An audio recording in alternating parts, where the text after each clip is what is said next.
Som, ouvindo? Ouvindo? Bom, vamos começar.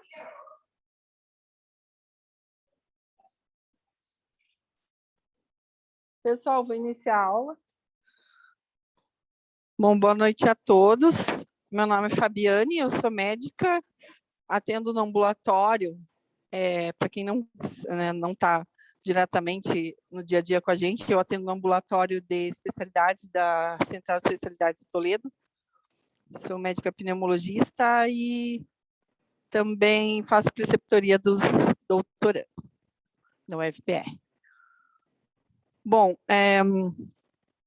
esse assunto ele não faz parte muito assim dos assuntos da atenção básica diretamente assim, mas o tromboembolismo pulmonar, né, que vai ser a aula de hoje, é relevante porque independente da especialidade, um dia todo mundo vai ter algum paciente com embolia pulmonar, né?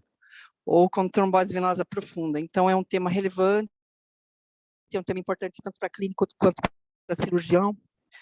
Em algum momento a gente vai ver um paciente com embolia, ou com trombose venosa profunda, ou com embolia pulmonar, ou no ambulatório, ou no hospital. Então, em algum momento, a gente vai ter contato com esse paciente. Então, a gente tem que saber o que fazer, né?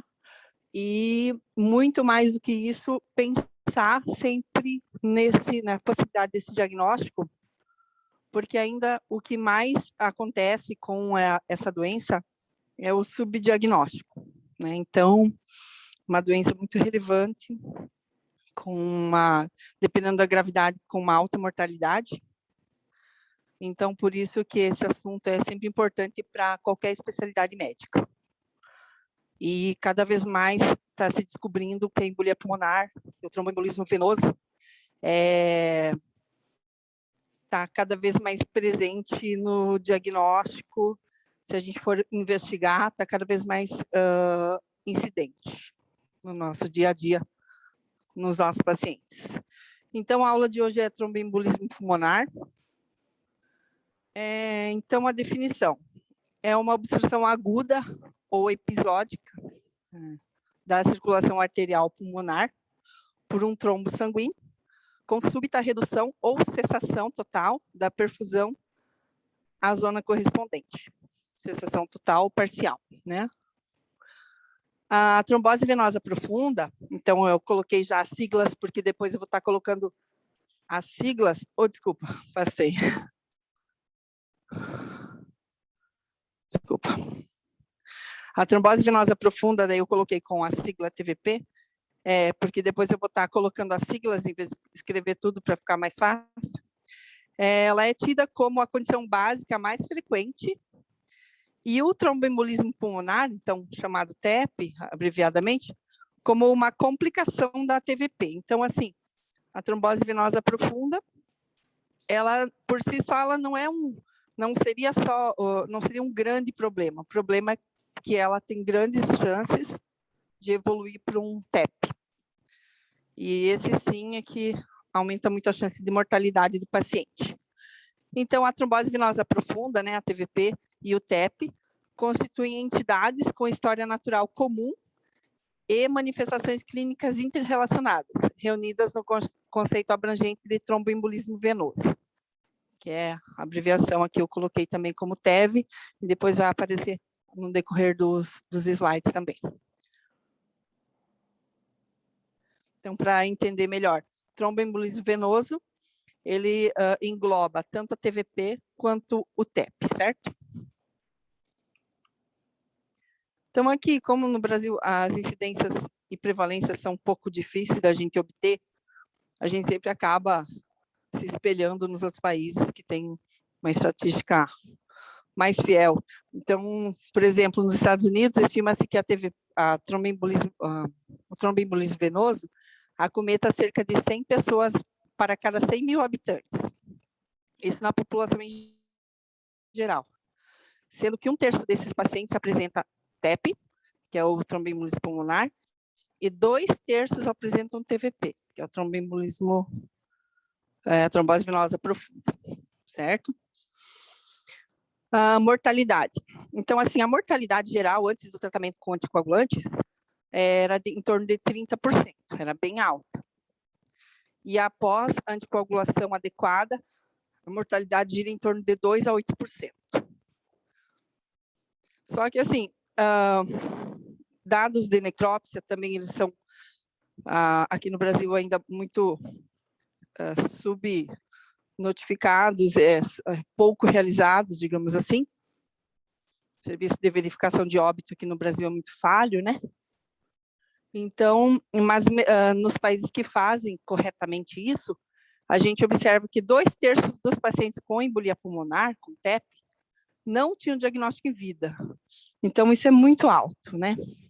Então, muita gente morre e a gente acha que é outra coisa, que é infarto, que é AVC, às vezes até outras causas, e depois se descobre que era um TEP. Então, isso é muito alto, né? As necrópsias revelam que a embolia pulmonar é muito mais frequente do que a gente acha, do que a gente vê no dia a dia.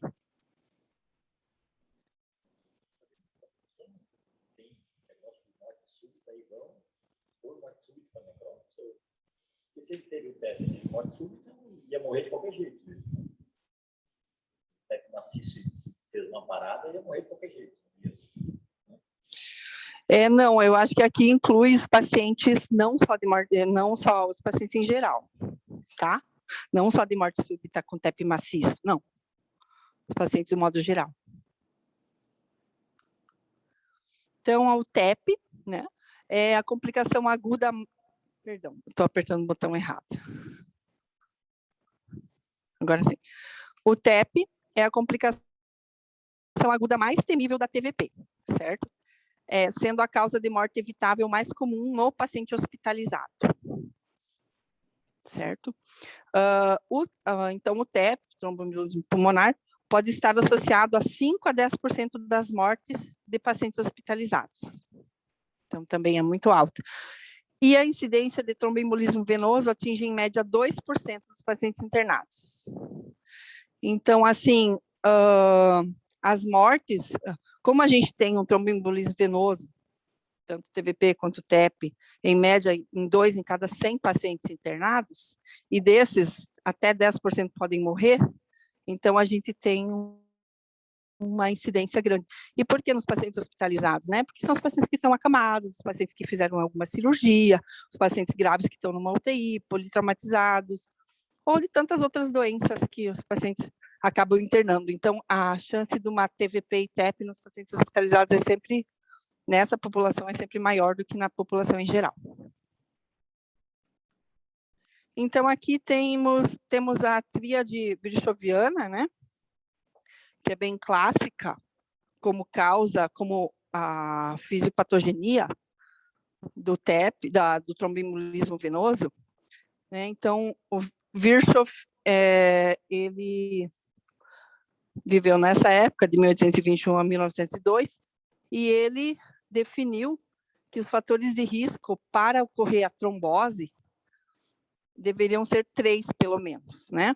Lesão do endotélio vascular, lesão endotelial, estase venosa e hipercoagulabilidade. Então, a alteração da crase sanguínea. Então, esses fatores associados desencadeiam a trombose. E alguns acrescentaram depois um fator a mais, que eu acabei não colocando aqui, mas que é a inflamação também, né? Mas, então, a tríade clássica de Virchow, como causa do tromboembolismo, seria a lesão do endotélio, estase venosa e hipercoagulabilidade. Isso aqui é ocasionado por inúmeras causas, a lesão endotelial, por exemplo, um simples catéter venoso central, por exemplo, trauma, né? Estase venosa, simples fato da pessoa ficar acamada, também já é um fator, inúmeras outras causas, né, que fazem estase venosa, um paciente paraplégico, um paciente com AVC, né? Hipercoagulabilidade, inúmeras causas causam isso, por exemplo, síndrome nefrótica, por exemplo, as trombofilias, né? Por exemplo, desidratação, inúmeras outras causas. Então, aqui só estão listados os fatores, mas dentro deles a gente vê inúmeras causas, certo? Inúmeros fatores causadores desses três principais, desses três pontos que levam à trombose. Fatores de risco fortes, então, para um tromboembolismo venoso. Então, como a gente fala bastante dos pacientes hospitalizados, que têm grande chance de trombose, aí entra a questão cirúrgica, né? Então, artroplastia de quadril e joelho, certo? Cirurgias de grande porte, independente de qual tipo, fraturas de quadril ou perna, politraumatizados, traumatismo raquimedular, esses são fatores de risco fortes. Então, esses pacientes sempre, quando eles estão hospitalizados, na medida do possível, que o paciente não tenha nenhuma contraindicação absoluta, eles devem ser anticoagulados, certo? Preventivamente, anticoagulados não a pleno, né? Anticoagulados com uma dose mínima de anticoagulante injetável, para prevenir a chance de fazer tromboembolismo venoso. Não anticoagulados a pleno, eu digo, né? Os fatores moderados: acidente vascular encefálico, isquêmico ou hemorrágico, câncer, sendo que câncer de pâncreas, câncer do trato digestivo sempre aumenta mais a chance, pulmonar também, catéteres venosos centrais, que causam a lesão endotelial, cirurgia artroscópica de joelho, contraceptivos orais ou terapia de reposição hormonal, então os estrógenos, né? Reposição exógena de estrógeno, doença reumatológica ativa ou doença inflamatória intestinal também, doença respiratória grave, os pacientes de POC que estão muito acometidos, muito fracos, muito debilitados, por exemplo, né? Que mal conseguem caminhar, né? Muitas vezes ficam mais parados, mais sentados, né? Gravidez, ela também gera um estado de hipercoagulabilidade, né? Insuficiência cardíaca congestiva, classes funcionais 3 e 4, pelo mecanismo de bomba que está afetado. Internação em UTI, é outro fator de risco. Paresia, paralisia de membros inferiores. Síndrome nefrótica, quimioterapia, tabagismo, trombofilias. E os fatores de risco fracos: repouso no leito mais que 3 dias, imobilidade em posição sentada, idade maior que 55 anos, só que isso aqui varia muito, tem bibliografias que colocam acima de 40, é bem variável isso aqui, né? Então, a idade aí, eu coloquei 55, mas pode ser que tem literaturas que consideram menor. Cirurgia laparoscópica, obesidade, com IMC maior ou igual a 30, claro, quanto maior a obesidade, grau 1, 2 ou 3, quanto maior, pior. E vem as varicosas, né? Não está bem estabelecido que varizes causam TEP, mas a gente vê que as pessoas que têm mais chance de ter aquelas tromboses superficiais também têm maior chance de ter trombose venosa profunda, né? Diagnóstico, né? Então, no diagnóstico clínico, é uma tristeza, né? O diagnóstico clínico de TEP, assim, na parte de anamnese, exame físico, é muito ruim, porque os sintomas são muito inespecíficos, né? Então, assim, não é uma coisa fácil clinicamente, às vezes, da gente descobrir que o paciente tem TEP. Pode ser muito fácil, ou pode ser extremamente difícil esse diagnóstico, ele varia. O diagnóstico, os sintomas clínicos são inespecíficos, o paciente se apresenta, na maioria das vezes, com esses 3 fatores, esses 3 sintomas, que seria a dispneia, em 73% dos pacientes, taquipneia, em 54%, dor torácica pleurítica, em 44%, aí seguido por taquicardia, ansiedade, até sensação de morte iminente, e tosse. Também pode aparecer hemoptise em pequena quantidade, tá? Febre, geralmente não alta, né? Febre baixa. Ausculta com sibilo, aí na ausculta pode variar tudo, né, de todos. Ausculta com sibilo, crepitações, e o famoso atrito pleural, que é com menor frequência que aparece. Então, os principais sintomas seriam a dispneia, taquipneia e dor torácica pleurítica.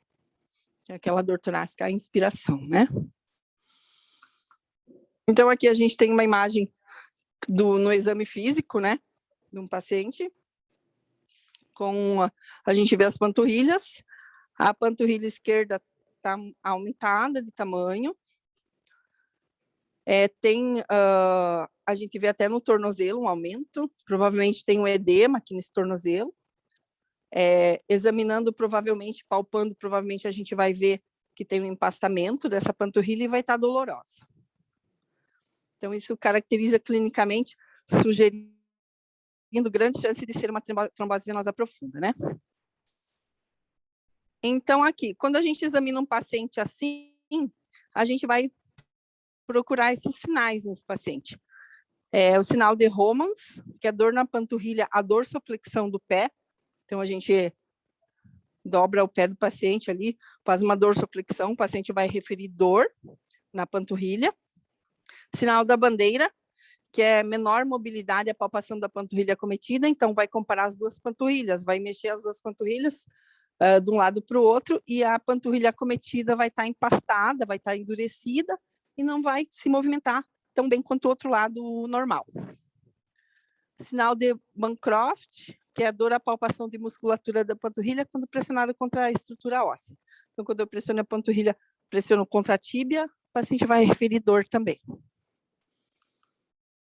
Daí tem esse score de Wells que pode ser usado para probabilidade diagnóstico provável de TEP, que se soma os pontos para ver se o paciente tem baixa, intermediária ou alta probabilidade clínica de TEP. Então, sinais e sintomas clínicos de trombose venosa profunda, 3 pontos, né? Então, aqueles sintomas mais o exame físico, tá? 3 pontos. Diagnóstico alternativo menos provável que TEP. Então, eu acho que, assim, não deve ser outra doença, realmente não me parece ser outra coisa, parece ser TEP. Então, são mais 3 pontos. Frequência cardíaca maior que 100, 1,5 pontos. Imobilidade ou cirurgia nas últimas 4 semanas, 1,5 pontos. Episódios prévios de tromboembolismo venoso, 1,5. Hemoptise, 1. Câncer, recebendo tratamento, ou tratamento nos últimos 6 meses, ou cuidados paliativos. Então, ou seja, a doença em atividade, né? 1 também. Então, se essa probabilidade, essa soma for entre 0 e 1, é baixa probabilidade. Intermediária de 2 a 6 e alta maior ou igual a 7. Então, no diagnóstico, aí, ao longo dos anos, eu vi, assim, na medicina, a gente diagnosticar cada vez mais o TEP, né? Quando eu me formei, quando eu estava na faculdade, a gente não via tanto, na época a gente mal tinha começado a tomografia, né? Então, para a gente no dia a dia, né, eu digo. O Otto era da época do Virchow, então era por ali mesmo o diagnóstico. E daí depois foi aparecendo, então, os diagnósticos complementares mais esclarecedores para a gente, porque ao longo dos anos eu fui observando realmente assim que cada vez mais está um pouco mais fácil da gente fazer o diagnóstico do que era antes, há 20 anos atrás. Só que o nosso bom e velho raio-x e tórax, a gente nunca deixa de pedir, porque ele é feijão com arroz do paciente hospitalizado, né? Então, no paciente ou mesmo ambulatorial. Então, no diagnóstico complementar, a gente não vai deixar de fazer um raio-x de tórax no paciente com dispneia, tá? Ou com dispneia ou com dor pleurítica, a gente vai pedir. Só que só em 12% desses pacientes em 12% desses pacientes o raio-x de tórax vai estar normal, tá? Só que e o que a gente vai encontrar? Achados inespecíficos, como aumento da área cardíaca em 27%, derrame pleural 23%, Derrame pleural é uma coisa até frequente da gente ver, tá? Nos raios-x de TEP agudo. Elevação de diafragma, então, do hemidiafragma, então eu vou ter um... Isso é bem inespecífico, assim, a gente vê no dia a dia bastante, mas quando o paciente tem clínica de TEP, tem uma elevação do hemidiafragma, a gente tem que pensar que possa ser um sinal mesmo, tá? Apesar de ser inespecífico mesmo. Alargamento da artéria pulmonar, isso aqui é o sinal de Pala, né? 19% dos pacientes. E a telectasias laminares, 18%, e infarto pulmonar, que é aquele triângulozinho lá no raio-x que pode aparecer. Então, aqui tem depois eu vou mostrar as imagens ali. E esses são os achados inespecíficos no raio-x de tórax. Só que existem alguns achados específicos, né? Mas são clássicos, só que são incomuns, tá? Infarto com opacidade em cunha. Então, todo mundo quer ver um TEP com raio-x com uma cunha bonitinha, a gente nunca vê, né? Mas existe, tá? Então, essa opacidade em cunha radiológica, com uma base pleural, então a base desse triângulo é na pleura e o ápice é voltado em direção ao hilo pulmonar, né? Então, se chama Corcova de Hampton. Isso significa o quê? Infarto pulmonar. Então, para aquela área do pulmão, não foi o sangue suficiente, certo? Então, deu esse infarto, deu essa imagem como se fosse consolidativa, tá? Ela é hipertransparente, né? Não, desculpa, contrário, hipotransparente. Diminuição da vasculatura, oligoemia. Então, a gente vê aquele pulmão que parece que tem mais ar dentro, né? Então, essa se chama oligoemia, então menos circulação vascular ali, então mostra mais o parênquima pulmonar, o ar que tem dentro, então dá esse sinal de oligoemia. Isso aparece em um determinado local, por exemplo, um lobo, né, pulmonar, coisa assim, com área de hipertransparência. Esse é o sinal de Westermarck. Então, aqui, tá, aqui eu copiei esse slide aqui, mas daí acabou ficando em espanhol. Mas assim, então aqui a gente vê opacidade em cunha. Então, aqui está o pulmão direito, tá? Aqui a gente vê, aqui a caixa torácica termina aqui. Então, aqui é bem pleural. Essa base do triângulo, então aqui tem um triângulo, certo? A base do triângulo está aqui e o ápice dele está aqui. O vértice dele, né? Um dos vértices. Então, ele direciona para o hilo, mais ou menos para o hilo pulmonar. Então, isso aqui é uma cunha, né? Formando essa imagem em cunha, que é aquele sinal que a gente sempre gostaria de achar e nunca acha nos raios-x de TEP. Então, aqui a gente vê também essa outra imagem, certo? Desculpa, é uma imagem aqui amplificada e aqui é a mesma em menor tamanho. Mas é mesmo, mais ou menos a mesma imagenzinha de cunha, certo? Com a base pleural e com o ápice voltado para o hilo. Também pode aparecer, então, o engurgitamento do hilo pulmonar, né? Também pode apresentar as atelectasias, né? Então, são achados daí inespecíficos. Então, o raio-x era isso, né? O raio-x não nos ajuda muito, né? Mas a gente vai lançando mão do que está mais na mão da gente. Então, o raio-x a gente sempre pede. O eletro a gente sempre pede. Por que a gente pede eletro? Porque o paciente está com dor torácica, né? Então, geralmente, a gente vai pedir também um eletro, principalmente se o paciente está hospitalizado. Não digo no paciente ambulatorial, assim, né? Mas no hospitalizado a gente acaba sempre fazendo. Até a enfermagem faz sem a gente pedir. Doutor, já fiz elétrico, o paciente estava com dor no peito. Aí, então, no ECG, a gente vai ver o quê? Baixa sensibilidade, baixa especificidade. Ele está alterado em somente 1/3 dos casos, tá? E o paciente vai estar com uma taquicardia sinusal, vai ter alterações em segmento, pode ter, então, essas alterações em segmento ST e onda T, certo? E o que é bem clássico, bem patognomônico, assim, seria esse sinal da sobrecarga de câmaras direitas, que é esse padrão S1, Q3, T3, que é a presença de onda S em D1, onda Q em D3 e inversão da onda T em D3 também. Apenas em 12% dos casos, para nossa infelicidade. né? Então, aqui está o eletro no paciente com TEP agudo. A gente vê aqui a onda S, tá? Então, aqui a sonda S profunda, aqui em D1, né? Que não deveria ser assim. Aqui a gente vê em D3 a onda Q, profunda aqui também, e a onda T, que deveria ser positiva, está negativa, certo? Então, padrão S1, Q3, T3, certo? É isso. Só que nem sempre a gente encontra isso. Gasometria, todo mundo pede uma gasometria também. Por quê? Porque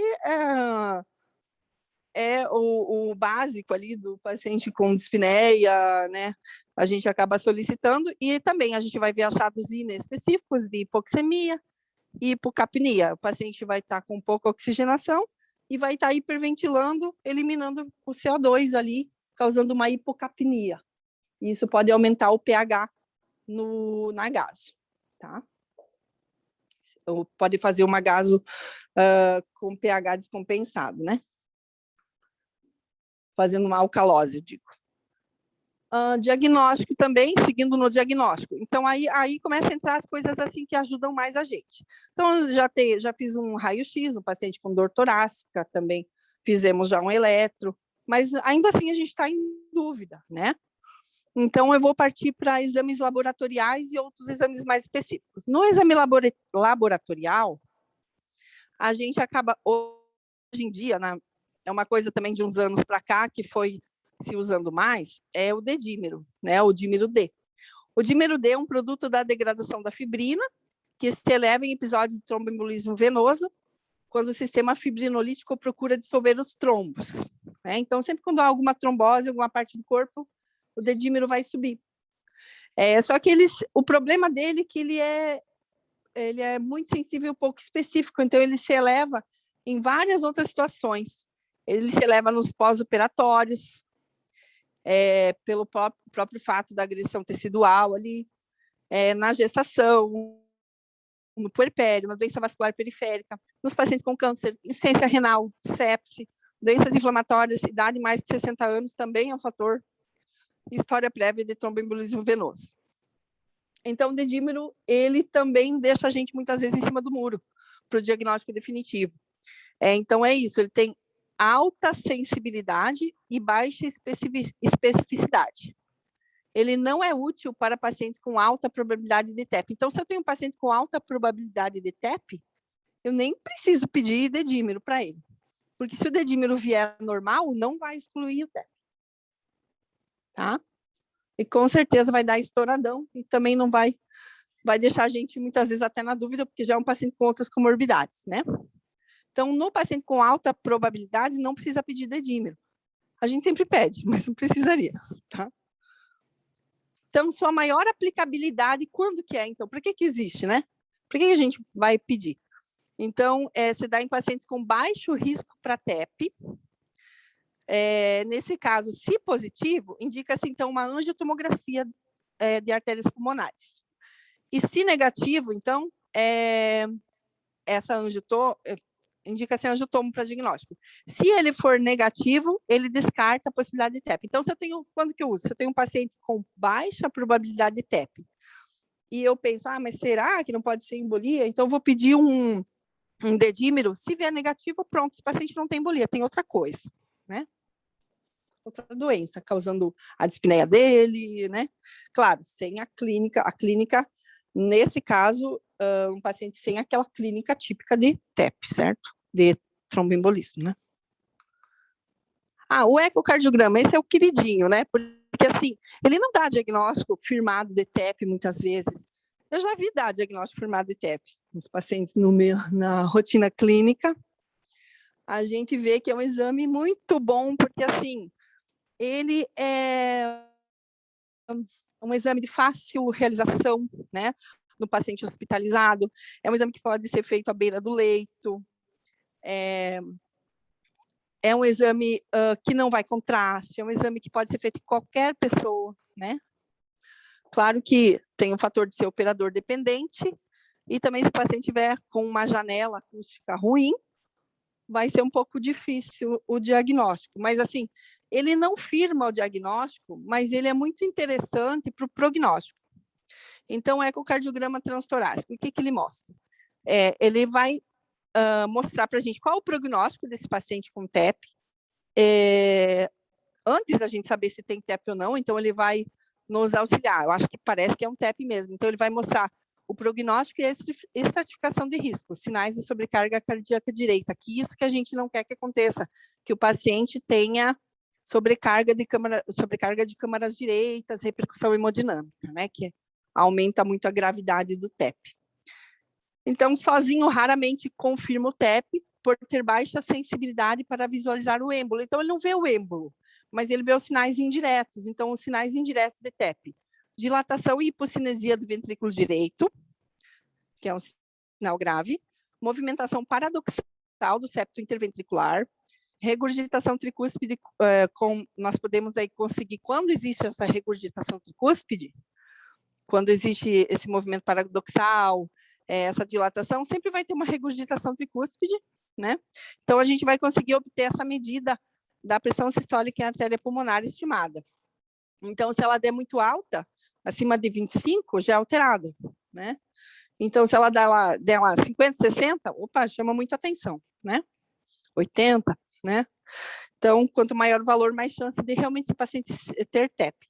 Aumento de diâmetro da artéria pulmonar também vai dar para ver através do ecocardiograma, né? Então, isso também sugere que alguma coisa está errada por ali, né?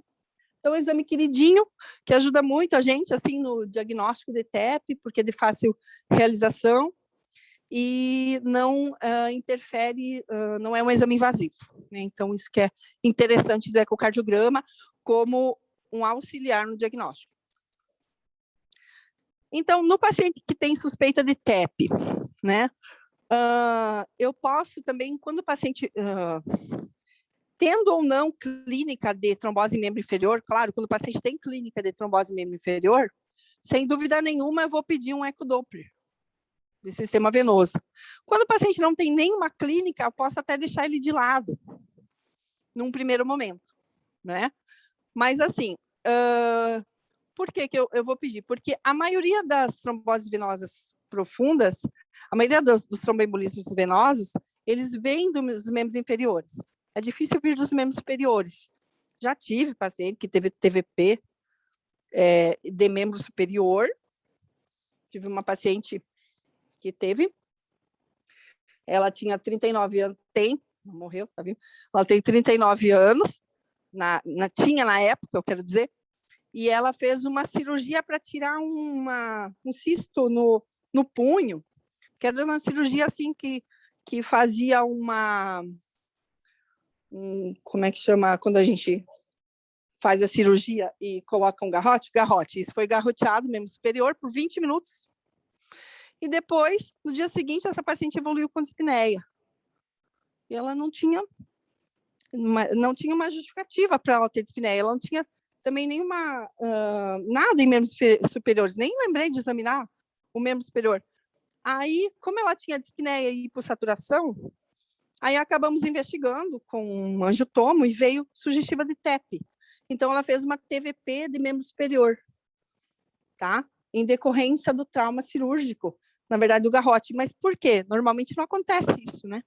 O paciente de 39 anos, garroteado pouco tempo, membro superior, né? No perioperatório.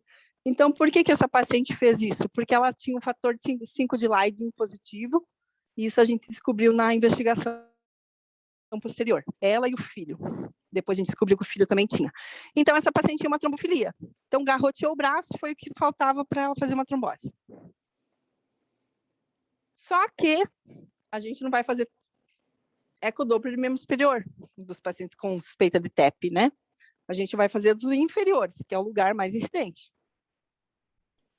Então, é um excelente método para diagnóstico de TVP, com acurácia de 99% acima do joelho e 90% abaixo do joelho. Tá? A panturrilha ali, como é mais grossinha, acaba atrapalhando um pouco. Então, é não invasivo, amplamente disponível, pode ser feito à beira do leito, no paciente que está instável, está internado na unidade de terapia intensiva, então pode chamar o ecografista para ele realizar esse exame à beira do leito, assim como o ecocardiograma, né? Quando há contraindicação ou indisponibilidade de outros métodos, pode ser usado como método inicial. Eu tenho um paciente com insuficiência renal e que está com dispneia, hipossaturação, está descompensado, e eu não consigo fazer contraste, porque senão vou piorar esse paciente. Então, posso lançar mão de exames não invasivos e o ecodoppler membro inferior vai ser fundamental nessa ajuda no diagnóstico, né? 79% dos pacientes com TEP têm TVP. Então, é muito alta a chance de TVP no paciente com diagnóstico de TEP.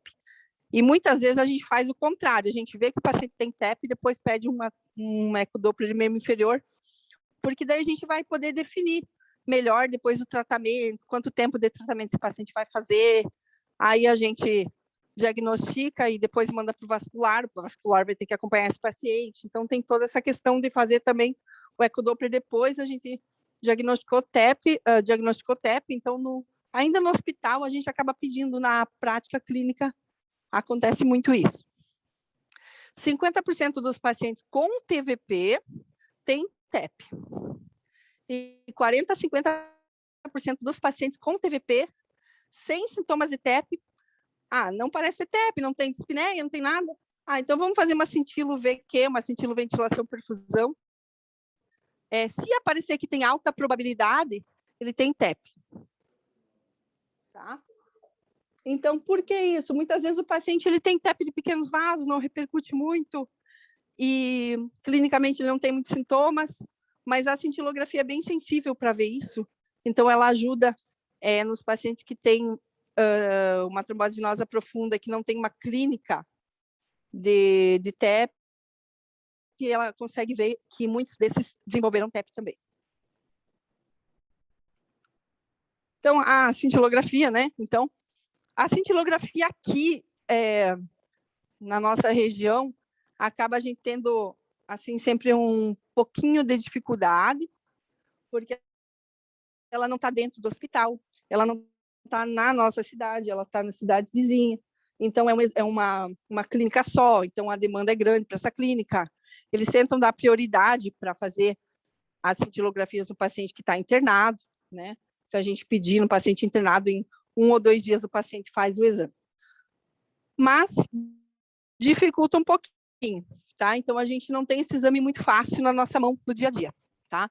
Quando a gente insiste, a gente muitas vezes consegue, só que assim, eu digo assim, que no paciente, não paciente do SUS, porque se a gente for pensar isso no paciente SUS, esquece, não vai conseguir, tá? Vai conseguir só ambulatorialmente depois de muito tempo.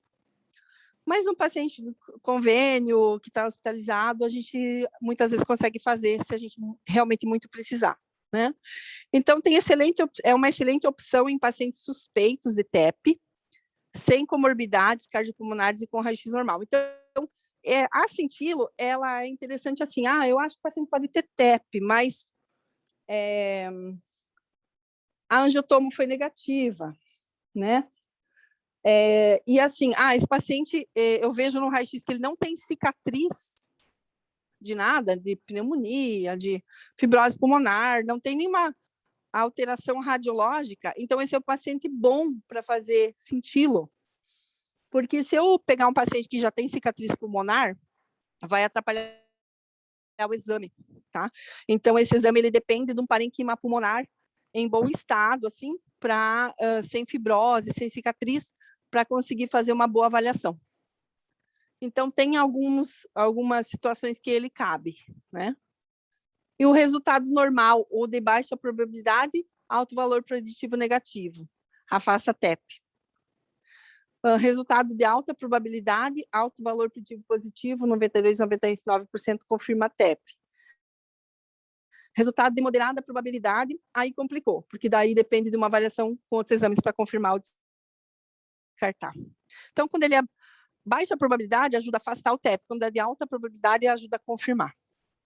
E o moderado, daí já não ajuda muito. Então, a cintilografia é um exame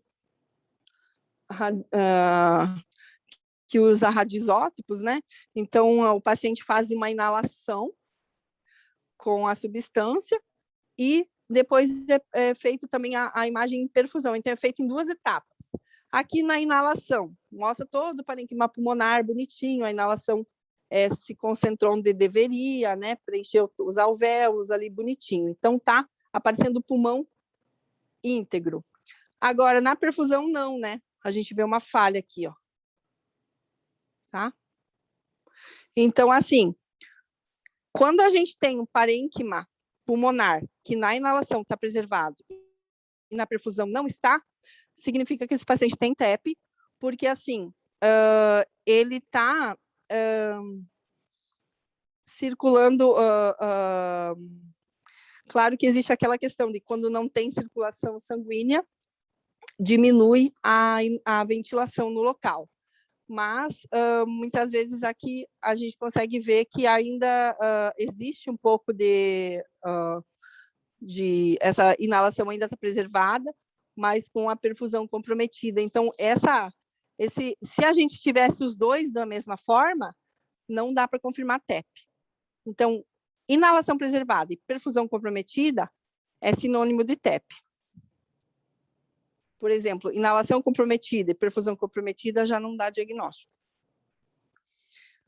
É um pouco chatinha a cintilografia mesmo, porque ela também é muito... apesar de ela ter as imagens ali, ela é muito... também é um pouco operador dependente, eu acho, né? Mas o diagnóstico, seguindo no diagnóstico agora com angiotomografia, tá? Então, a angiotomografia... Então, quando a gente pede esse exame, a gente escreve lá, angiotomografia de artérias pulmonares, com contraste ainda, se quiser. Porque, assim, se a gente colocar angiotomografia de tórax, o paciente pode voltar para a gente com uma arteriografia de aorta. Então, daí a gente vai ter dado contraste para o vozinho vai voltar com o rim estourado e a gente não conseguiu o exame que a gente queria. Então, a gente tem que colocar bem explicadinho, que a gente quer uma angiotomografia de artérias pulmonares. E se quiser enfatizar para o técnico, com contraste, logicamente, com contraste, né? Então, alto valor preditivo positivo em paciente com probabilidade clínica alta, 96%, e intermediária, 92%. Então, um exame legal, né? Então, alto valor preditivo negativo, 96%, em paciente com baixa probabilidade clínica. Esse exame, então, ele é bom nos 2 sentidos, né? Só que a gente observa uma coisa, nos pacientes que têm trombose em pequenos vasos, microvasos, né? Em microcirculação pulmonar, a angiotoma ela pode não mostrar nada. E pode vir um exame normal, tá? Então, quando é em vasos, grandes artérias, artéria pulmonar, tronco, artéria direita, esquerda, vasos segmentados ou subsegmentados, ela é ótima. Menos que isso, vasos menores do que isso, ela não é boa, tá? Avaliação de membros inferiores. Então, eu não pedi muito isso na minha vida, mas achei bonito, assim, quando eu vi os colegas, interessante, quando eu vi colegas pedindo, sugerindo, que é assim, no mesmo momento que o paciente faz a tomografia, pode descer e fazer das pernas a tomografia, para daí contrastar as veias poplíteas femorais comuns, veia cava inferior, e isso aumenta a sensibilidade do exame, então, para diagnóstico de TVP associado ali. Faz a angiotoma e já faz a tomo das artérias, das veias pulmonares. Não, desculpa, das veias e membros inferiores, tá? Para aumentar a chance de diagnóstico. Método não invasivo, só que o que acontece? Usa contraste. Então, a gente sempre tem que cuidar no paciente com função renal comprometida, ou no paciente alérgico a contraste, ou no paciente que parece ter uma função renal boa, mas é um idoso diabético. Então, a gente pode ferrar com esse paciente com uma angiotomo. Então, a gente pode levar esse paciente à insuficiência renal, se a gente der esse contraste para ele. Então, muitas vezes, se a gente vê que tem risco para esse paciente do contraste, a gente tem que pensar nas outras formas de diagnóstico e deixar esse por último, e quando não tiver jeito, faz, beleza. Mas, assim, tem que tentar evitar tá comprometimento renal do paciente, ou aquele paciente borderline que está com o rim querendo, já com uma alteração leve. Então, quando a gente precisa realmente fazer o exame, o que a gente tem que fazer antes de qualquer exame com contraste, que vai bastante contraste, como esse? A gente tem que hidratar o paciente, a gente pode usar acetilcisteína, né? A gente hidrata o paciente no antes e no depois. Só que, claro, se o paciente permitir, se isso for permitido, porque tem paciente que já vai estar com dispneia, se eu hiperidratar, ele vai piorar. Então, assim, a gente tem que ter os cuidados aí, tá? Para a gente ver se a gente pode estar pedindo um angiotomo para quem realmente precisa. Então, aqui, as imagens sempre é legal da gente ver. Aqui está a aorta. Então, eu sempre mostro isso para o pessoal, os acadêmicos. Então, eles vão saber o que é a aorta, o que é tronco da artéria pulmonar, que eu já falei 1 milhão de vezes para eles, né? Então, aqui, o que é essa janela? Essa janela é do quê? Mediastino ou parênquima? Mediastino, muito bem. Então, a janela de mediastino, né? O que eu vou ver? Tem contraste aqui? Tem, né? Está bem opacificado, né? Tem contraste. Aqui está a aorta, aqui está o tronco da artéria pulmonar, certo? Bem aqui. Aqui está a artéria pulmonar direita e a esquerda ainda não apareceu. Ela vai estar um pouco mais para baixo na sequência que a gente vai descer nas fatias depois, né? Então, o que a gente vê aqui? Aqui está bonitinha a aorta, bem contrastada, o tronco da artéria pulmonar bem contrastado, mas aí aqui tem alguma coisa, né? O sinal do índio aqui ajuda a mostrar melhor, né? Onde que está o problema. Então, está aqui o trombo, não contrastou como deveria, né? Só para localizar, então, a artéria ascendente, a aorta ascendente, a aorta descendente. Aqui está os bronquiofontes, direito e esquerdo, tá? Desculpa, aqui o bronquiofonte esquerdo, tá? Então, essa é uma imagem bonita de um êmbolo na artéria pulmonar direita. Então, um êmbolo grande, que provavelmente causa bastante repercussão clínica, né? Aqui também, a gente vê a mesma coisa, a aorta, certo? Além da gente ver o trombo, a gente também vai ver se o diâmetro da artéria pulmonar está aumentado ou não. O diâmetro da artéria pulmonar nunca pode ser superior ao da aorta. Aqui a gente vê que ele não está superior, né? Só que aqui já desceu um pouquinho mais. Na verdade, aqui eu já estou na artéria pulmonar esquerda, né? Então, eu não estou mais podendo avaliar. Mas, por exemplo, aqui, o diâmetro da aorta, ele tem que ser sempre superior ao da artéria pulmonar. Aqui ele está igual, né? Tem que ser igual ou superior. Não pode ser... o tronco da artéria pulmonar não pode ter um diâmetro maior do que a aorta, na mesma fatia, no mesmo corte, certo? Então, aqui também a gente vê o sinalzinho da flechinha aqui facilitando, mostrando um trombo aqui, em artéria pulmonar direita, e outro em artéria pulmonar esquerda. Então, deu uma chuva aqui de êmbolo para tudo que é lado, né? Gravíssimo, né? Aqui, mesma coisa. Aqui está a traqueia, essa imagem essa reconstrução tá bem legal de ver. Então, aqui a gente vê a traqueia, a gente vê as cartilagens aqui, traqueais, né? Aqui a gente vê a artéria pulmonar esquerda e direita. Aqui é o coração, né? Então, a gente vê o que aqui? A gente vê a artéria pulmonar direita, até aqui tudo bem. Aqui, artéria pulmonar para o lobo superior direito, tudo bem. E esquerdo. Só que aqui a gente vê esse stop. Então, aqui a gente vê que tem esse coágulo grande aqui também, obstruindo principalmente a artéria pulmonar média, né, aqui nessa região. E aqui na esquerda também, trombo também, na artéria pulmonar direita, tá? Então, bastante trombos. Aqui a gente não vê derrame pleural ali, ó. A gente pode ser que tenha, assim, um aumento do diafragma um pouco elevado aqui, mas não tem derrame pleural, então os outros achados não nos ajudam muito, né? Aqui também, aqui a gente tem as duas janelas, de parênquima e de mediastino. Então, Na janela de parênquima, o que a gente vê? A gente vê essa opacidade aqui, irregular, com base pleural, né? Não tem aqui, deixa eu ver, aqui tem derrame pleural, sim, tá? Aqui tem derrame pleural. Aí, no mesmo corte, na janela de mediastino, a gente vê o tronco da artéria pulmonar bem contrastado, tudo, mas lá nas artérias subsegmentares eu vejo esse trombo aqui, bem na topografia dessa lesão parenquimatosa. Então, aqui tem um infarto pulmonar. Essa área está recebendo menos sangue do que deveria.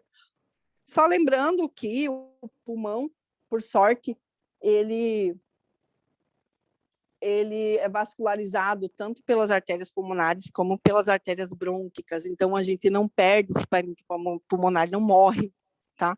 Depois ele volta, né? Então, assim, ele não fica isquêmico, tá?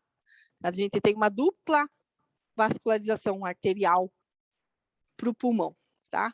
Isso ajuda muito. Então, assim, mas num primeiro momento ficou isquêmico aqui, tá? Pronto. Então a angiotomografia é isso. Ela nos ajuda muito, só que não ajuda quando é microvasculatura. E isso a gente viu muito, a microvasculatura no COVID. Então, na COVID, assim, quando a gente não sabia para que servia o dedímero, aí o dedímero apareceu na COVID com muita força, porque, assim, dedímero, o dobro do normal, sinônimo de anticoagulação a pleno, né? Então, a gente viu muito isso. Porque, assim, o paciente está hipoxêmico, a gente não sabe se ele está com TEP ou não. Então, a gente acaba anticoagulando quando não tem fatores contraindicação absoluta de anticoagular o paciente, né? Porque ele pode estar fazendo um TEP de microvasculatura pela inflamação ocasionada pelo COVID. Então, a inflamação do parênquima pulmonar lesiona os vasos, fazendo um TEP de microvasculatura. Isso na COVID.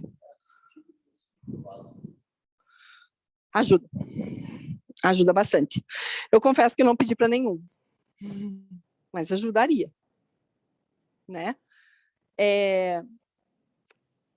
Aí, o que acontece também seria assim, no paciente, talvez, Otto, agora que pensando, eu acho que assim, como o paciente faz muito foco de vidro fosco, isso poderia interferir na cintilografia no primeiro momento. Eu acho que não seria tão útil assim, por causa dessa interferência do parênquima, né? Alterado. Mas aqui, arteriografia. Na minha época lá de faculdade, o bambambam era fazer arteriografia, né? Era o sonho a gente poder pedir uma arteriografia para um paciente diagnosticar TEP. Era lindo, mas assim, era raríssimo a gente pedir, não tão raro, né? Na época era mais frequente, agora muito menos, né? Então agora a arteriografia está perdendo seu espaço, mas ela é o padrão ouro, tá? Mas ela é pouco usada porque ela é um exame invasivo. Então, desvantagens: invasivo, muito caro, né? É feito com hemodinamicista, então você tem que chamar o hemodinamicista para fazer. É um exame invasivo, vai muito contraste. Então, é examinador dependente em algumas localizações ali, baixa concordância em TEP subsegmentar. Então, lá nos subsegmentos, aí eu vou ter que confiar no que o hemodinamicista vai ver. Porque, tudo bem, eu tenho o filmezinho lá depois para eu olhar do tronco, da artéria pulmonar, das artérias segmentares, mas nas subsegmentares, aí vai depender da dinâmica que o colega vai ver ali na hora do exame, tá? Na hora que ele injeta o contraste, ele vai ver a sequência daquele vaso, se vai dar continuidade, se vai ter um stop. Então, depende muito do examinador. Uso de contraste, então, em grande quantidade, né? Se for difícil de ver, então vai mais contraste ainda, porque toda hora ele vai estar lançando contraste, né? Então, coitado do rim, né? Então, a gente evita muito isso aqui, tá? Vantagens, dados hemodinâmicos. Então, como eu vou cateterizar a artéria pulmonar, aí eu vou passar ali pela veia, me ajudem, veia femoral, veia cava inferior, vou chegar lá no átrio direito, vou entrar lá na artéria pulmonar. Então, ali eu já vou poder medir poder fazer as medidas da pressão nessas localizações. Então, eu vou ter uma medida direta da pressão. Se eu tiver uma pressão em artéria pulmonar ou ventrículo direito, que é basicamente a mesma, né? muito aumentada, isso fala a favor do TEP, né? Então, a vantagem é ter dados hemodinâmicos. Eu vou ver ali se o ventrículo direito está ou não funcionando bem, se ele está dilatado, se ele está com uma boa fração de ejeção ou não, né? E outra, a vantagem seria que o tratamento pode ser feito durante o mesmo procedimento. Então, eu tenho um trombo, a cavaleira, se eu tiver um trombo gigantesco lá, bem na bifurcação ali, da artéria pulmonar direita e esquerda, já vamos fazer uma embolectomia, né? Já vamos arrancar esse trombo dali, aspirar esse trombo. Indicação, exames não invasivos inconclusivos. Então, se eu fiz os exames e não consigo chegar no diagnóstico que meu paciente não está bem, quando eu não vejo outra saída, a gente acaba indo para a arteriografia. Senão, a gente evita. Então, aqui tem uma arteriografia. Deixa eu ver se a outra imagem me ajuda mais. Então, aqui tem que formar uma árvore, né? Aqui está o pulmão direito. Então, a gente tem que ver os galhos da árvore. Então, eu tenho que ver aqui os galhos bonitinhos, eu tenho que ver aqui para baixo, aqui a gente vê bem. Só que aqui eu não vejo, né? Aqui na região do lobo médio, aqui eu não estou vendo essa formação dessa árvore, desses galhos de árvore aqui das artérias, né? Então, aqui tem esse stop. Então, aqui tem um trombo, tá? E aqui está o catéter, ó. Cateterizou aqui, eles vão cateterizando todos os pontos até conseguir ver onde que tem uma falha. Aqui a gente vê o pulmão direito e esquerdo. No esquerdo está bonito, né? Está contrastado. Aqui eu acho que está tendo um stop também, mas eu não consegui ter certeza pela descrição do exame na hora ali que eu busquei essa imagem, eu não consegui ter certeza. Mas aqui está aparentemente normal. Aqui eu vejo aqui uma interrupção do vaso, né, da artéria pulmonar para o lobo superior direito e aqui para o lobo médio, tá? Então, tem dois trombos aqui, um aqui e outro aqui. Ou mais, né? Porque aqui tem uma imagem, que tem outra, que tem outra. Aqui também, aqui para baixo também. Então, aqui eu vejo um pouquinho da vascularização, mas aqui está faltando, aqui está faltando, aqui está faltando. Tá? Bem diferente um lado do outro, né?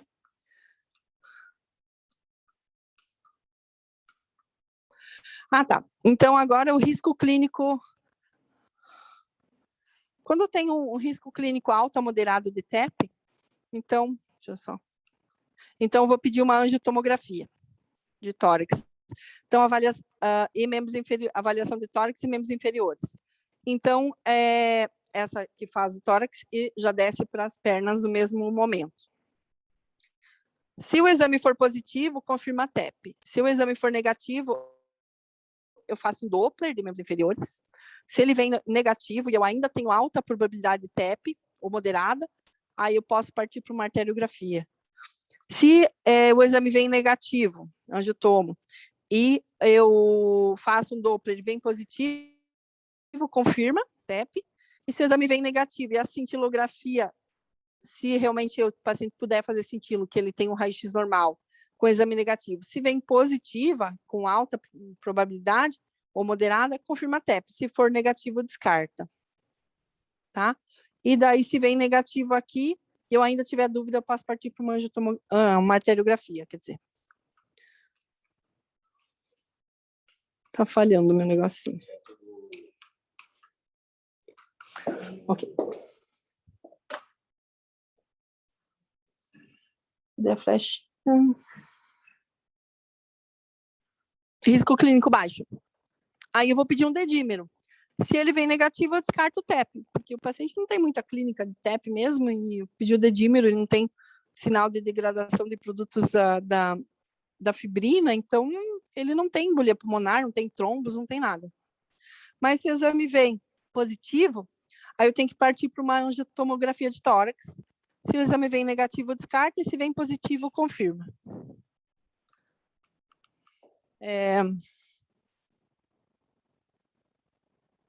Cadê? Aqui.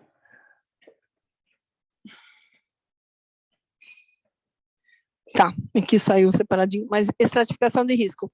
Maior número de recorrência e mortalidade é associada quando o paciente tem disfunção de ventrículo direito.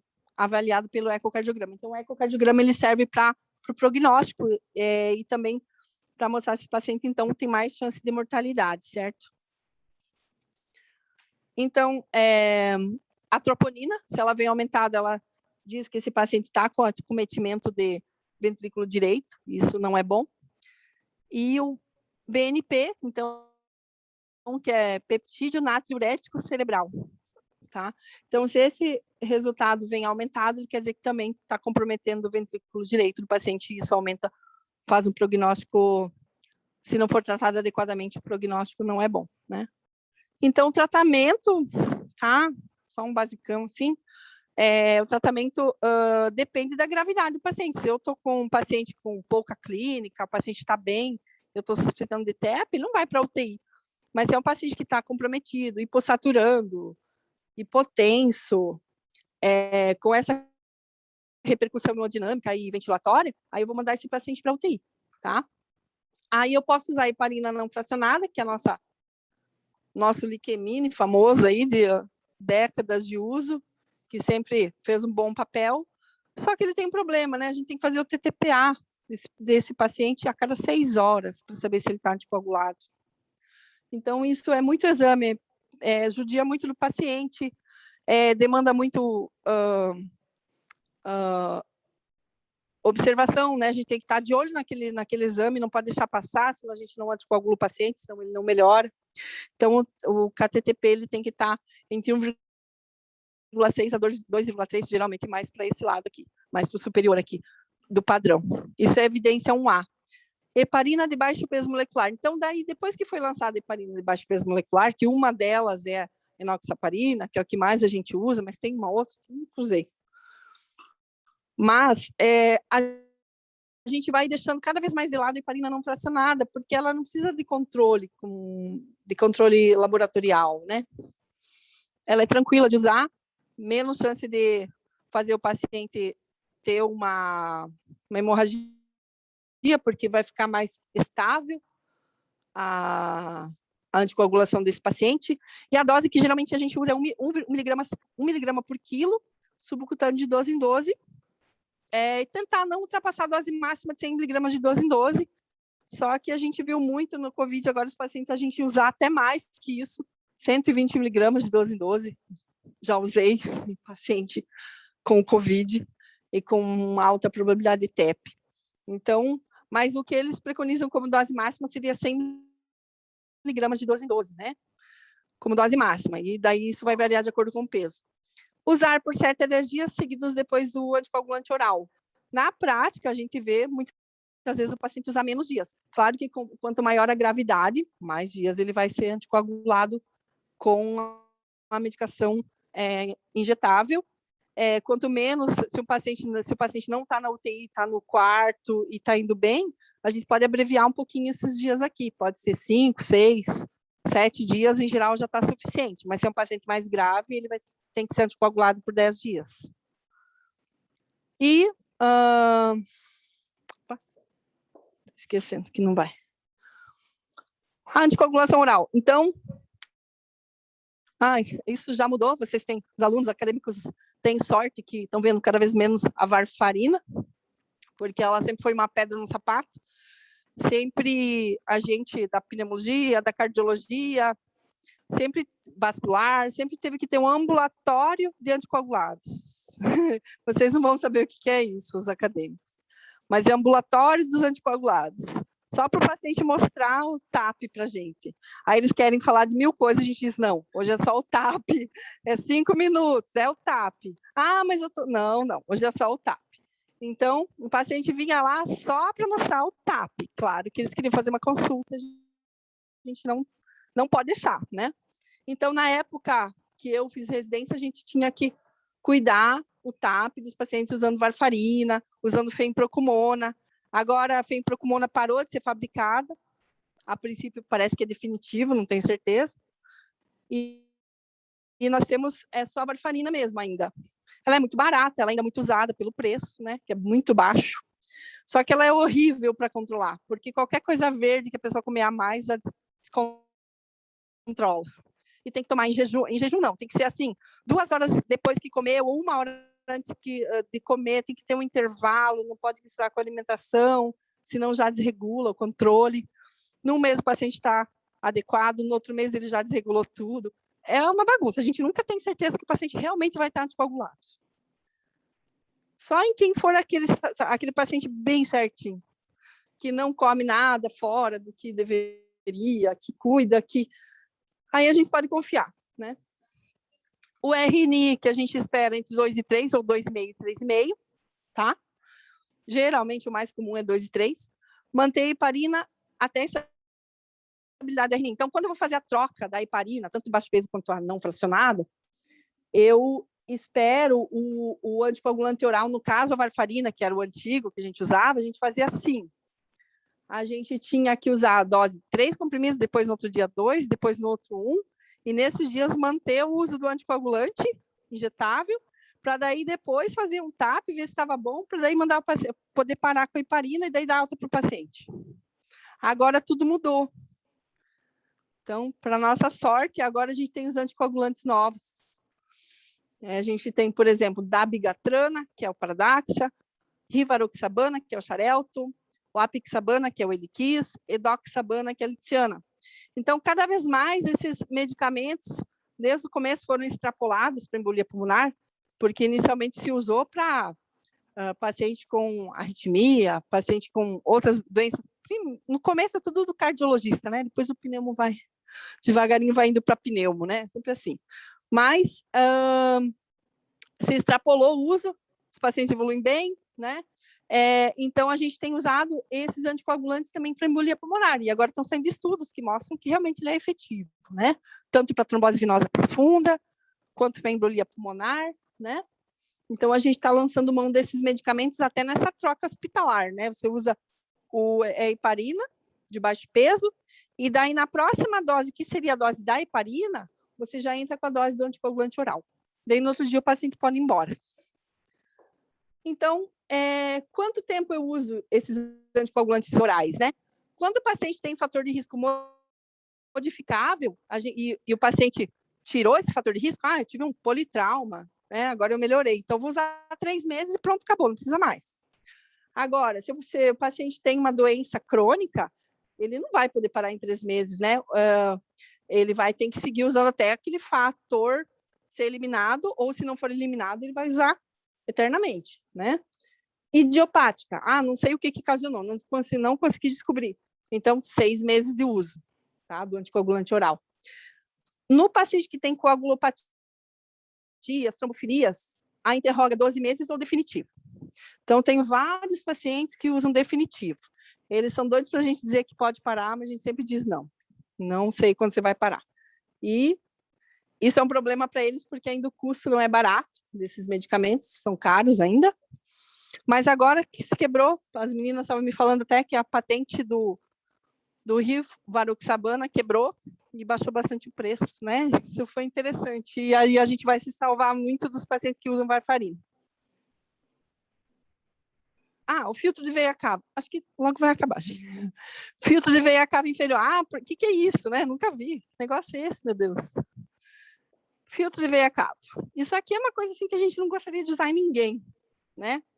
Só que daí, assim, por exemplo, eu tenho um paciente com TEP, tá com uma trombose enorme lá, e ele fez uma biópsia hepática faz poucos dias, tinha uma hepatite, por exemplo. Eu não posso anticoagular esse paciente. Então, o que eu vou fazer? Vou pedir para o cirurgião vascular colocar um filtro, e daqui um período, uns meses, eu vou tirar esse filtro, né? Aí o paciente vai poder usar anticoagulante oral, né? Então, no início ali, enquanto o paciente... claro que a gente gosta de usar o filtro junto com o anticoagulante. Isso de usar o filtro sozinho, sem o anticoagulante, a gente tem que ser abreviado assim, o menor tempo possível, tá? Mas isso aqui ajuda muito a evitar, então, no paciente então, que não pode ser anticoagulado, por algum motivo aí, um AVC hemorrágico, uma biópsia recente, uma cirurgia, né? Então, a embolia pulmonar, mesmo em uso de anticoagulação adequada, tinha um paciente meu que ele estava anticoagulado, tinha uma TVP terrível, assim, Aí anticoagulei, bonitinho, estava feliz da vida, fez outra embolia. Aí fomos investigando, ele tinha também fator de 5 de Leiden positivo, daí ele teve que pôr filtro, mas ele acabou indo a óbito depois de alguns anos, assim, uns 4, 5 anos, pela doença. Ele teve trombose para tudo que é lado e não resistiu. Mas pacientes, então, com hipertensão pulmonar grave, então, se eu adicionar mais um fator que causa hipertensão, esse paciente pode morrer. Então, o filtro V acaba tendo seu espaço. Cirurgia de grande porte, né, em paciente com trombose venosa profunda, então, preciso fazer uma cirurgia, mas de urgência e o paciente está com uma TVP. Posso pedir antes da cirurgia para o paciente colocar um filtro, né, no paciente internado, claro. Embolia pulmonar crônica, o paciente faz embolia de repetição. Põe um filtro, né? E anticoagula junto, no caso, tá? Não só o filtro. Uso temporário ou definitivo. Então, a gente pode usar uns meses o filtro e tirar depois, ou pode deixar ali, tá? Que não é o ideal, mas pode. Tratamento. Ainda no tratamento tem os trombolíticos, né? Alteplase ou streptokinase. Streptokinase a gente sempre via usar no infarto, né? Antes da angioplastia, né? Primária. Então, era só o que tinha para o infarto, né? Para o infarto do miocárdio.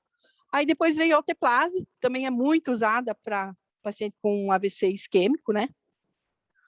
Que é o RTPA, também chamado, né?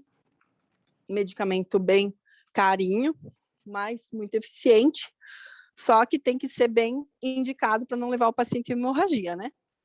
Então, a gente usa quando?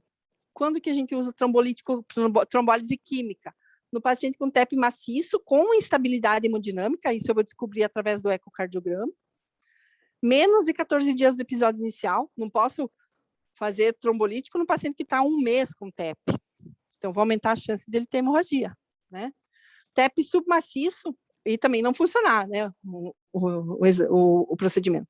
TEP submaciço com disfunção ventricular direita, sem estabilidade hemodinâmica, casos individuais. Então, dá para usar um TEP que é importante, só que ele não está ainda com disfunção de ventrículo direito e não tem disfunção hemodinâmica, aí eu posso ponderar, de repente eu posso indicar para esse paciente, mas tem que ser avaliado.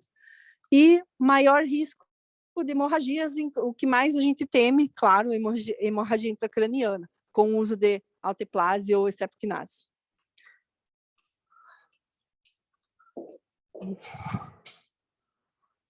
Contraindicação à trombose química, então, embolectomia cirúrgica, hemodinâmica, então, eu tirei o êmbolo através do tratamento, do cateterismo, né? Então, eu não posso dar streptokinase ou alteplase, porque esse paciente vai ter sangramento, porque eu lesionei o endotélio, vai sangrar, né? Cirurgia, biópsia ou trauma nos últimos 10 dias, hemorragia interna nos últimos 6 meses, doença intracraniana ou intraespinhal, hipertensão grave, descontrolada, claro, né? Endocardite infecciosa, pericardite aguda, aneurisma e discrasia sanguíneas. Então a melhor conduta é prevenir, né?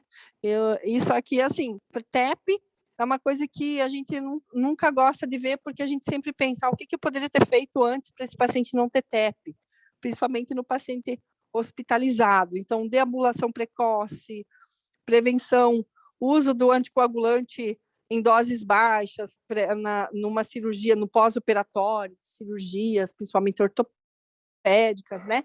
No paciente politraumatizado, claro, quando ele está fora de risco de sangramento, aí eu tenho que usar uma profilaxia medicamentosa nesse paciente para ele não ter TEP, senão ele vai ter, né?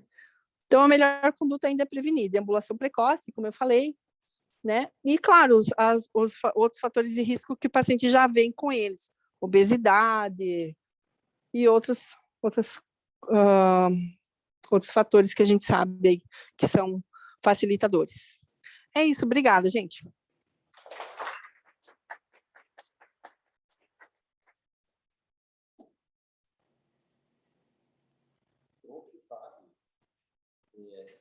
Nos pacientes internados, você usa muito anticoagulante desses novos no lugar da heparina para profilaxia? Não. Os anticoagulantes novos, para a profilaxia do paciente hospitalizado, a gente prefere não usar, porque a gente ainda, a princípio eu não sei dizer exatamente, mas assim, ainda a gente tem mais segurança com o uso do injetável, dá uma segurança maior do paciente realmente ficar prevenido de ter alguma trombose do que se a gente fosse usar os orais. Eu não sei dizer assim, se teriam estudos que mostrariam que no paciente com pneumonia, ou o paciente que está numa cama por uma doença pulmonar, ou uma DPOC grave, pneumonia, que está acamado, que não está conseguindo deambular, se realmente o anticoagulante oral ajudaria. O que a gente vê é assim, muitos pacientes já vêm usando de casa, né, o anticoagulante oral, e eles internam. Então, nesse paciente gera aquela dúvida, será que eu troco pela enoxaparina? Será que eu mantenho o oral dele? Então, às vezes, a gente faz isso conforme o gosto do médico. Eu quero troca por enoxaparina durante o internamento. Foi para casa, volta com o anticoagulante oral. Não sei te dizer, Otto, se seria melhor ou pior, ou se seria melhor ou não.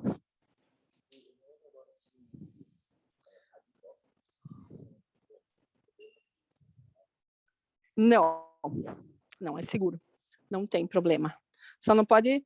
A contraindicação é mulheres grávidas, né? Que não podem fazer.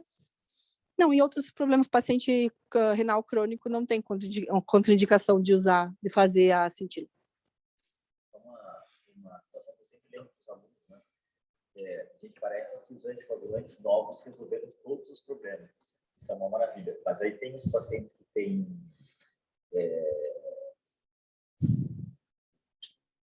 trombofilia. Desculpa.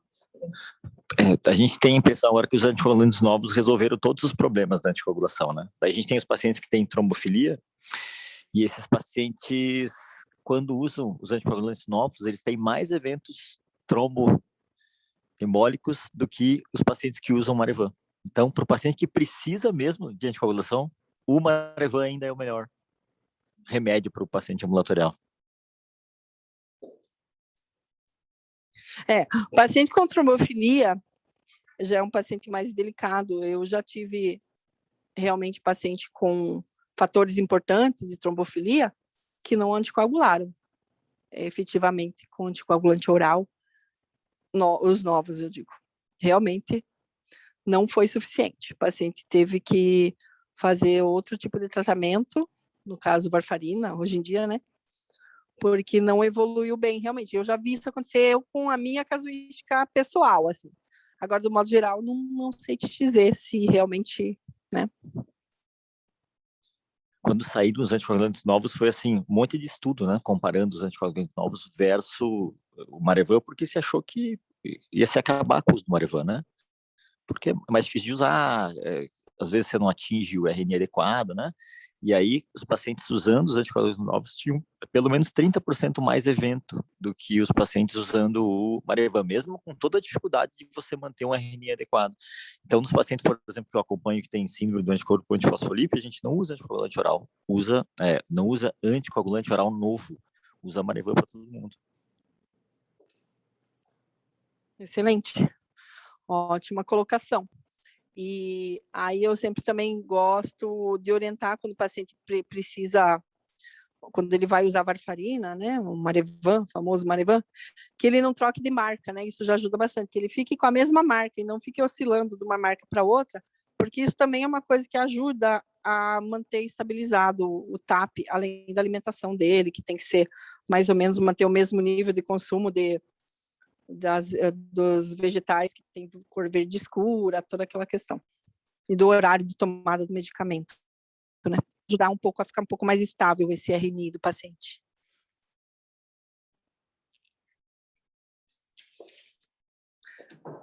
Assim, então na sequência a gente só vai corrigir a provinha aqui. Opa, desculpa, pós-teste. Claro. Então, 5 minutinhos aí para pós-teste, e a gente corrige.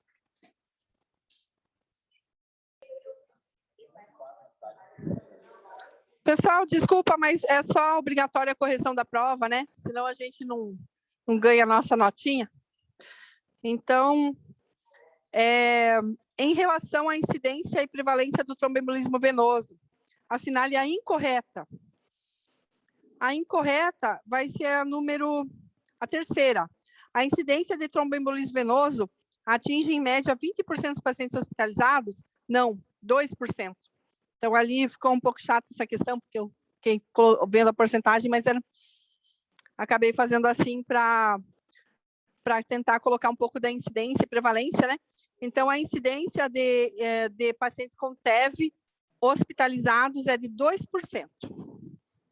E referente à etiopatogenia do TEV, faz parte da tríade virchoviana.